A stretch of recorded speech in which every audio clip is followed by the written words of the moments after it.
If you've ever been to the Old Town Library, you may have noticed a bronze statue sitting outside of it, a kind little dog with its paw outstretched, welcoming you with a sincerity that still stands out. The placard underneath reads, "Annie the Railroad Dog. Adopted by railroad workers in 1934, Annie spent her life as the unofficial ambassador to Fort Collins, greeting passengers at the train depot until 1948. Annie was a black, white, and brown mixed breed found by the railroad workers of the Colorado and South Railroad Company. 1934 was a hard time to be an American. Destitution from the aftermath of the market crash of '29 was the norm, and the first major wave of the Dust Bowl broke the hearts of American farmers. It's important to remember that in 1934, I-25 didn't exist yet, so if you were coming to Fort Collins, you were doing so by train. As the official railroad dog, Annie quickly became a local legend, greeting passengers with happy wags and handshakes, and gladly taking any treats offered, and probably those not offered. When America joined World War II, Annie would have been on the platform, sending soldiers off and helping families bear the grief of the unknown. As a retired railway worker, Chris DeMuth, the brakeman who found Annie, would take her for daily walks around the town, visiting the fire station, the Northern Hotel, and the Silver Grill Cafe, where she would usually rustle up a few treats. In 1948, Annie became very sick and unfortunately had to be put to sleep. The rail workers buried her in the rail yard, keeping her close and giving themselves a daily reminder of her life. Like all healthy cities, Fort Collins grew, and with that growth, things changed.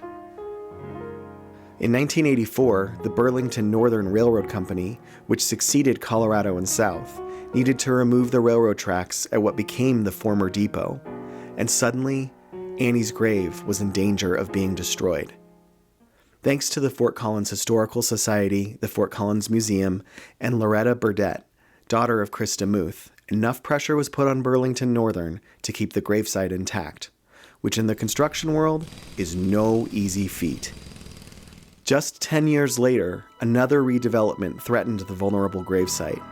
Thankfully, in 1995, the city made Annie's grave an official historic landmark. And in 2005, Mayor Doug Hutchinson made August 27th the official Annie the Railroad Dog Day. In 2024, Annie's grave sits in the southwest corner of the historic Downtown Transit Center. The restored old buildings celebrate our history with the Colorado and South Railroad Company. Annie's grave, however, is an afterthought. The paint is worn off of her gravestone, the hinges on her fencing are broken, and the landscaping around her seems more like an accident than a memorial to the grinning ambassador.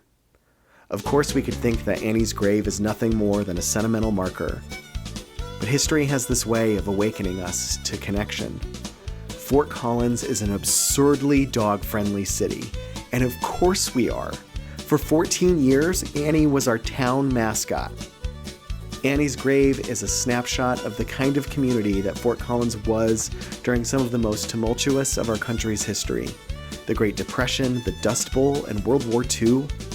But even then, we were willing to take care of a dog, and let a dog take care of us. Annie's grave isn't just a reminder of what kind of community Fort Collins was. It's an icon for what kind of community we can be. One that takes care of the vulnerable and knows that we are stronger together.